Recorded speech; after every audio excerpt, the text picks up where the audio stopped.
आज पाकिस्तान में अल्हम्दुलिल्लाह 24 करोड़ अवाम बसते हैं, मगर एक बहुत बड़ी तादाद अपनी छत से महरूम है। ये स्कीम जो आज जिसका ऐलान किया जा रहा है, इसके पीछे बेपनाह अरकरेजी की गई। इस स्कीम के हवाले से पहले साल में हमने जो हदफ मुकर्रर किया है वो 50,000 घरों के लिए है, जिसके लिए 321 अरब रुपए की फाइनेंसिंग मुख्तस की गई है।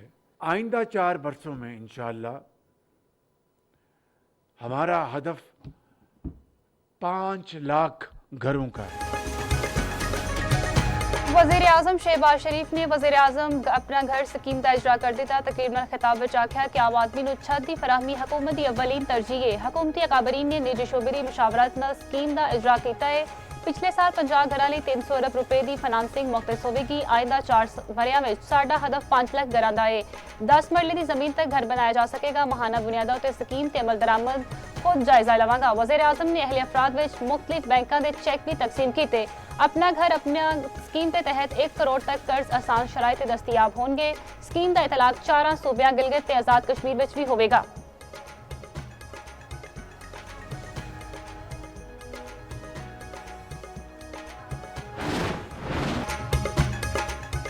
आबनई हुरमुज़ की तावील नाकाबंदी के ऐलान के मनफी असरात। आलमी मार्केट में तेल दी कीमत आउट ऑफ कंट्रोल। खाम तेल दी कीमत 4 साल की बुलंद तरीन सतह उत्ते अपड़ गई। ब्रेंट क्रूड ऑयल की कीमत में तकरीबन 4% वाधा। कीमत $124 फी बैरल तो तजावुज कर गई। WTI की कीमत 2% बढ़ के $109 हो गई। मरबन क्रूड 6% तो बढ़ गया $113 हो गया। आलमी मंडी के असरात। पाकिस्तान में भी पेट्रोल होर महंगा होने का खदशा। फी लीटर पेट्रोल 400 रुपए की सतह तो तजावुज होने का इम्कान।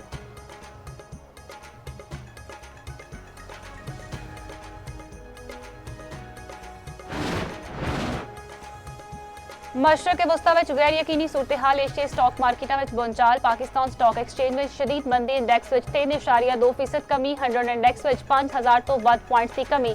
जापान का नकई 1.4%। कोरियन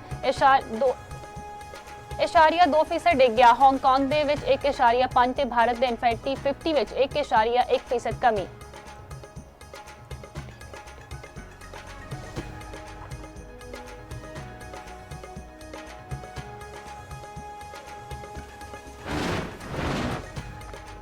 अमरीकी वज़ीर खजाना स्कॉट बेसन वर्गे लोगों के फजूल मशरे तेल नू $120 तक लै गए ने ते 140 तक लै जाएगा। ईरान के चीफ मुज़ाकिरात बाकर कालीबॉफ का अमरीकी वज़ीर खजाना उत्ते तंज आख्या 3 दिहाड़ गुजर गए, तेल का कोई कुआं खुश्क नहीं होया।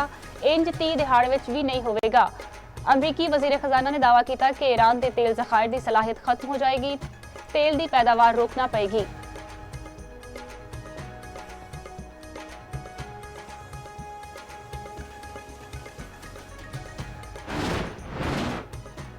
अमरीका का ईरान के खिलाफ मुख्तसर ते ताकतवर हमले का मनसूबा तैयार। पहला वार हाइपरसोनिक मिसाइल तैनात करने ते गौर। अमरीकी मीडिया के मुताबिक अमरीकी सेंटकॉम ने ड्रॉग एलिग मिसाइल मशरक वस्ता भेजने की दरख्वास्त की थी। इकदाम का मकसद ईरान के अंदर गहराई में मौजूद मिसाइल लॉन्चर्स को निशाना बनाना है। ड्रॉग ईगल मिसाइल का मुमकिन रेंज 1725 मील तो वध है। यह मिसाइल आवाज़ की रफ्तार तो 5 गुना वध रफ्तार नाल हदफ का वादा है। ईरान ने खबरदार किया कि अमरीकी अफवाज ने पेशकदमी की तो फौरी कार्रवाई होगी। ईरानी बहरिया के कमांडर शाहर ईरानी ने आख्या कि 80 शोहदा के बदले लिए खून के आखिरी कतरे तक मुतहद ना।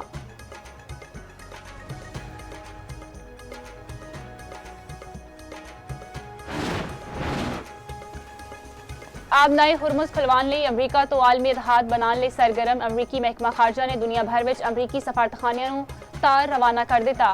तार विच आख्या कि मुतलका मुल्कां नूं एक नवे मुआहदे लिए रागब करन। नवे मुआहदे का नाम मैरीटाइम फ्रीडम कॉन्ट्रैक्ट रखा गया। दूजे पासे अमरीकी फौज ने एक होर तजारती जहाज नूं कामयाबी नाल वापस मोड़ दिता।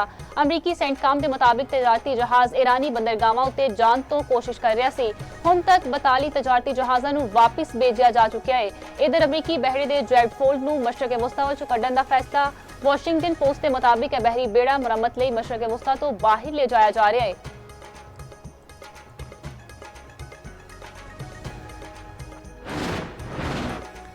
सदर ट्रंप का इसराइली वज़ीर-ए-आज़म ਨੂੰ ਲੁਬਨਾਨ ਦੇ ਖਿਲਾਫ ਮੁਕੰਮਲ ਜੰਗ ਤੋਂ ਗੁਰੇਜ਼ ਦਾ ਮਸ਼ਵਰਾ। ਅਮਰੀਕੀ ਮੀਡੀਆ ਦੇ ਮੁਤਾबिक ਅਮਰੀਕੀ ਸਦਰ ਨੇ ਇਸ ਹਫ਼ਤੇ ਨੇਤਨਯਾਹੂ ਨਾਲ ਰੋਜ਼ਾਨਾ ਗੱਲਬਾਤ ਕੀਤੀ। ਟਰੰਪ ਨੇ ਆਖਿਆ ਕਿ ਲੁਬਨਾਨ ਉੱਤੇ ਸਿਰਫ ਸਰਜੀਕਲ ਹਮਲੇ ਕਰੋ, ਜੰਗ ਨੂੰ ਮੁਕੰਮਲ ਤੌਰ ਉੱਤੇ ਦੁਬਾਰਾ ਸ਼ੁਰੂ ਕਰਨ ਤੋਂ ਗੁਰੇਜ਼ ਕੀਤਾ ਜਾਵੇ।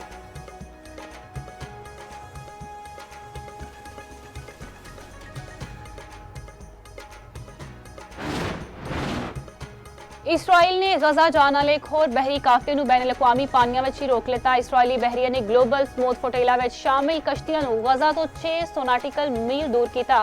फ्लोटेला कम्यूनिकेशन सिस्टम जाम अगे ना वधन की वार्निंग दे दी।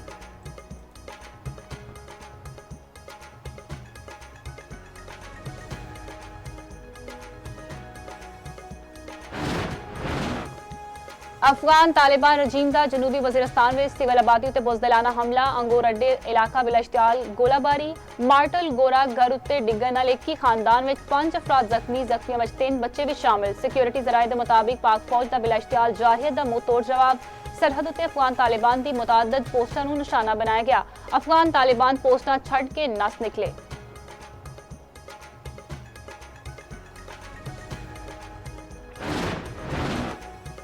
पंजाब असैम्बली में दी फिल्म सिटी अथॉरिटी बिल 2026 मंजूर। सीनियर वजीर पंजाब मरियम औरंगजेब ने आख्या कि पंजाब में फिल्म प्रोडक्शन उत्ते कोई थां नहीं सी।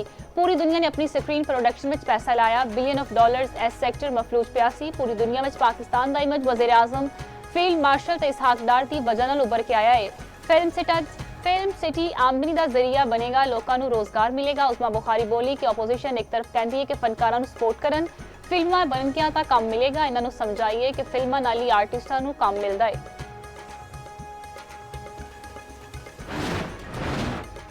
सीनियर वजीर पंजाब मरियम औरंगजेब का कहना है कि जो नवाज शरीफ दी खिदमतां दी निशानी मिटाई जाए तां मुल्क विच खंडरात बचदे ने। नवाज शरीफ 3 बार वजीर आजम ते शहबाज शरीफ 3 बार वजीर आला रहे ने।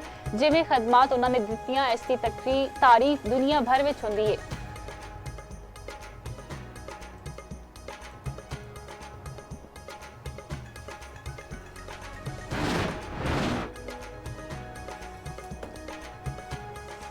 सेहत के निज़ाम नूं जदीद खतूत ते इस्तवार कर रहे हैं। ड्रिप की पहली लैब पाकिस्तान में WHO प्री क्वालीफाइड हो चुकी है। पाकिस्तान में WHO समेत डोनर एजेंसी दवा की अहलियत चेक हो सकेगी।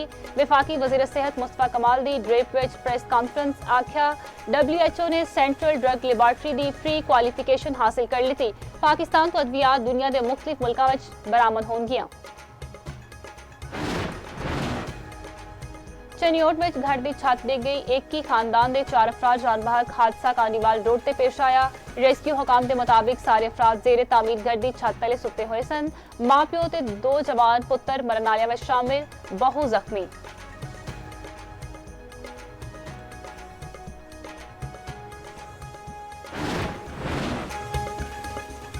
पाकिस्तान का दिफा नाकाबिले तस्कीर। पाक फौज ने 6 ते 7 मई 2025 ਨੂੰ दुश्मन के दंद खट्टे कर दिते। पाक फिजाइया ने भारतीय गरूर ਨੂੰ खाक विच मिला दिता। भारतीय राफेल तैयारियों ਨੂੰ धूल चटाई।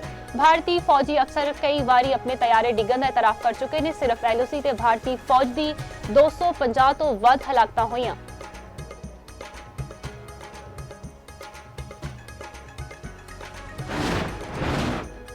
पहलगाम फाल्स फ्लैग गुमराहकुन भारतीय बयानिया मुस्तनिद हकायक के सामने गलत साबित। भारत का पाकिस्तान मुखालिफ बयानिया मुस्तनिद हकायक के सामने छेती गैर मौसर हो गया। मुनज़्ज़म भारतीय साजिश के तहत पाकिस्तान उत्ते बेबुनियाद इल्जाम तराशी का सिलसिला शुरू किया गया।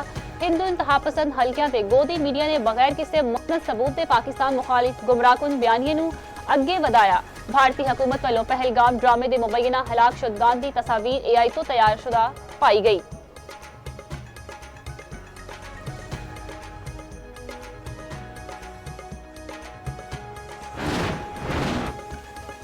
दुनिया भर में सिख बरादरी ने भारत के पाकिस्तान उत्ते बुज़दिलाना हमलियां दी शदीद अल्फाज विच मज़म्मत की थी। सिख यात्रियों के मजहबी हकूक उत्ते हमला करार दिता।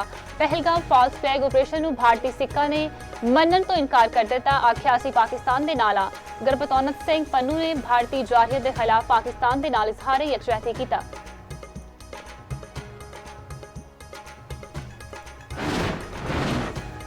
पाकिस्तानी सफीर रजवान सईद शेख की अमरीकी कांग्रेस की अमूर खारजा कमेटी के चेयरमैन ब्रायन मास के नाल मुलाकात। इलाकाई ते आलमी सूरत हाल ते तामीरी तबादला ख्याल। मशरक वस्ता विच अमन लई पाकिस्तान के किरदार का एतराफ।